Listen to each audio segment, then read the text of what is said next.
Hello मेरे प्यारे बच्चों, welcome back. Exam prep series में आपका फिर से स्वागत है। आज हम करने वाले हैं मुंशी प्रेमचंद की एक बहुत ही प्यारी कहानी, बड़े भाई साहब। हम न सिर्फ कहानी को समझेंगे बल्कि इसके जो भी इंपॉर्टेंट पॉइंट्स हैं ना एग्जाम के लिए, वो सब डिस्कस करेंगे। तो एग्जाम्स में कोई टेंशन नहीं होनी चाहिए। चलो फटाफट शुरू करते हैं। अच्छा, एक बात बताओ, सच सच बताना, क्या आपके घर में भी कोई बड़ा भाई या बहन है जो हमेशा हर वक्त पढ़ लो, पढ़ाई कर लो, ये रट लगाए रहता है? हाँ? अगर हाँ, तो भाई ये कहानी तो बिल्कुल बिल्कुल आपके लिए ही है। चलो देखते हैं कि इस कहानी में आखिर होता क्या है। तो कहानी में जंप करने से पहले चलो एक छोटा सा इंट्रो ले लेते हैं इसके महान लेखक मुंशी प्रेमचंद जी का। पता है उन्हें क्या कहते थे? कथा सम्राट।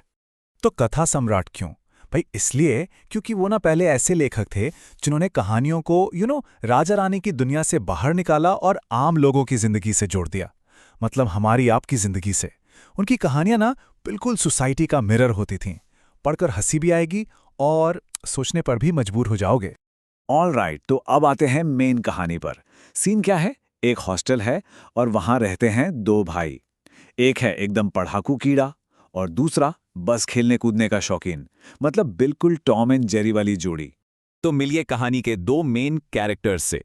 एक तरफ है बड़े भाई साहब, 14 साल के, 9वीं क्लास में, और दूसरी तरफ है छोटा भाई जो नरेटर भी है, 9 साल का, 5वीं क्लास में। अब यहां एक मजेदार बात नोटिस की। उम्र में गैप है 5 साल का, पर क्लास में सिर्फ 3 साल का। अरे भाई, ये क्या मैथ है? ये कैसे हुआ?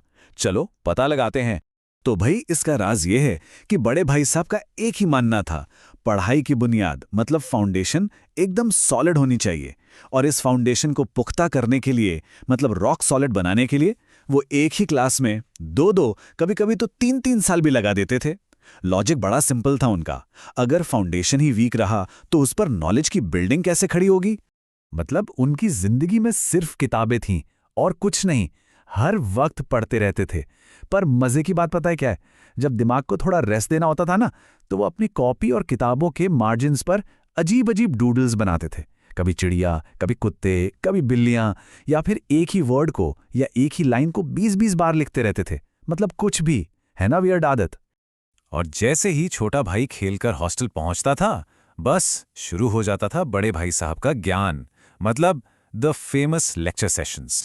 और उनका लेक्चर भी कोई ऐसा वैसा नहीं होता था, एकदम फुल ऑन ड्रामेटिक। कहते थे, अंग्रेजी पढ़ना कोई हंसी खेल है क्या? अरे बड़े बड़े विद्वान भी प्योर इंग्लिश नहीं लिख पाते। इसके लिए रात दिन आंखें फोड़नी पड़ती हैं, खून जलाना पड़ता है, तब जाके ये जरा सी नॉलेज आती है। जरा सोचो, बेचारे छोटे भाई पर क्या गुजरती होगी। अब इतनी डांट फटकार सुनने के बाद बेचारा छोटा भाई एकदम डीमोटिवेट हो जाता, रोना धोना शुरू, और फिर गुस्से में बनाता था एक जानलेवा टाइम टेबल। जिसमें खेलने कूदने का तो कर भी नहीं होता था। सुबह 6 बजे उठना, फिर इंग्लिश, फिर मैथ्स। लेकिन ये टाइम टेबल बस 1 या ज्यादा से ज्यादा 2 दिन ही फॉलो हो पाता था। बिल्कुल हमारे न्यू ईयर रेजोल्यूशन जैसा हाल था, है ना, जो पहले हफ्ते में ही फुस। और फिर कहानी में आता है सबसे बड़ा twist, the turning point, annual exams का रिजल्ट डे। चलो चलो गेस करो क्या हुआ होगा? क्या लगता है, बड़े भाई साहब ने टॉप किया होगा? आप यकीन नहीं करोगे, जो भाई साहब दिन रात पढ़ते थे, इतनी मेहनत करते थे, वो फेल हो गए। Yup, fail. और कहानी का दूसरा और भी बड़ा शॉक, जो छोटा भाई सारा दिन मस्ती करता था, पतंग उड़ाता था, वो अपनी क्लास में फर्स्ट आ गया। सीन ही पलट गया था पूरा का पूरा। अब भाई फर्स्ट आने के बाद तो छोटे भाई का एटीट्यूड ही बदल गया। उसके मन में एक हल्का सा घमंड आ गया। अब क्या बोलेंगे भाई साहब, मैं तो पास हो गया और वो फेल। और बस इसके बाद तो उसकी आजादी और बढ़ गई और खेल कूद तो डबल हो गया। लेकिन क्या लगता है बड़े भाई साहब चुप हो गए होंगे? उनको कहां फर्क पड़ना था। उन्होंने अपना लेक्चर फिर से शुरू कर दिया। इस बार टॉपिक था प्राइड, यानी घमंड। बोले, घमंड तो बड़े बड़े का नहीं रहा, तुम्हारी क्या हैसियत है? इतिहास में रावण का हाल तो पढ़ा ही होगा ना। बस एक बार फर्स्ट आ गए और तुम्हारा दिमाग आसमान में चढ़ गया है। अब हम पहुंचते हैं कहानी के फाइनल पार्ट में, और यहीं पर हमें इस कहानी का असली एक डीपर मैसेज समझ आता है। ये कहानी सिर्फ एक्सपीरियंस वर्सेस बुकिश नॉलेज की नहीं है। ये कहानी जिम्मेदारियों और बचपन की मासूमियत के बीच के कॉन्फ्लिक्ट की भी है। तो होता क्या है, एक शाम छोटा भाई एक कटी हुई पतंग, कनकौवा कहते हैं उसे पकड़ने के लिए हॉस्टल से दूर बिना कुछ सोचे समझे बेतहाशा दौड़ा जा रहा था। उसे किसी चीज की फिक्र नहीं थी, बस वो और वो पतंग। और तभी अचानक मार्केट में उसका सामना हो जाता है बड़े भाई साहब से। छोटे भाई की तो हालत खराब। उसको लगा आज तो गया मैं काम से, पर इस बार कुछ अलग हुआ, कुछ ऐसा जो उसने सोचा भी नहीं था। बड़े भाई साहब ने उसे पकड़ा और कहा, मैं तुमसे 5 साल बड़ा हूं और हमेशा रहूंगा। जिंदगी का जो एक्सपीरियंस मुझे है तुम उसकी बराबरी कभी नहीं कर सकते, भले ही तुम क्लास में फर्स्ट आ जाओ। और बच्चों, यही है इस कहानी का सबसे बड़ा लेसन। प्रेमचंद जी हमें यही सिखाते हैं कि रियल नॉलेज सिर्फ किताबों और मार्क्स में नहीं होती, वो बड़ों के एक्सपीरियंस में, जिंदगी की समझ में होती है।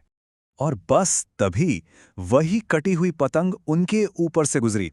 और गेस व्हाट, जो इतने सीरियस, इतने गंभीर बड़े भाई साहब थे, वो खुद उछलकर पतंग की डोर पकड़ लेते हैं। और फिर सारी डांट, सारे लेक्चर्स भूलकर दोनों भाई उस पतंग के साथ हॉस्टल की तरफ दौड़ पड़ते हैं। ये सीन हमें क्या दिखाता है? यही कि हर बड़े और सीरियस इंसान के अंदर भी एक छोटा सा बच्चा हमेशा छिपा होता है। सो ये थी कहानी। मजेदार थी ना? अब चलो मिशन फुल मार्क्स पर। फटाफट एग्जाम के लिए कुछ इंपॉर्टेंट Q&A देख लेते हैं ताकि आपकी तैयारी एकदम सॉलिड हो जाए। ओके, तो ये एक बहुत कॉमन क्वेश्चन है जो एग्जाम में आता ही आता है। बड़े भाई साहब की स्वभावगत विशेषताएं क्या थी? मतलब उनके कैरेक्टर के मेन पॉइंट्स क्या थे? देखो, इस क्वेश्चन के आंसर में आप ये पॉइंट्स लिख सकते हो। नंबर 1, वो बहुत परिश्रमी और अध्ययनशील थे, हार्ड वर्किंग। नंबर 2, वो उपदेश की कला में निपुण थे, मतलब लेक्चर देने में एकदम एक्सपर्ट थे। नंबर 3, वो पढ़ाई की मजबूत बुनियाद, स्ट्रॉन्ग फाउंडेशन में विश्वास रखते थे। नंबर 4, उनके सीरियस नेचर के पीछे एक बच्चा छिपा था। एंड नंबर 5, जो सबसे इंपॉर्टेंट है, वो अपने छोटे भाई की बहुत केयर करते थे और हमेशा उसका भला चाहते थे। तो मेरे प्यारे बच्चों, अब एक सवाल आप सबके लिए। इस कहानी से आपको सबसे बड़ी सीख, द बिगेस्ट टेक अवे क्या मिला? नीचे कमेंट्स में अपना जवाब जरूर लिखना। और हाँ, एक बात याद रखना, मार्क जरूरी है, बट लाइफ में असली समझ एक्सपीरियंस से ही आती है। उम्मीद है इस क्विक समरी से आपका पूरा चैप्टर रिवाइज हो गया होगा। इसे अपने दोस्तों के साथ शेयर करना मत भूलना ताकि उनकी भी हेल्प हो जाए। मिलते हैं नेक्स्ट चैप्टर की तैयारी के साथ। Till then, all the very best.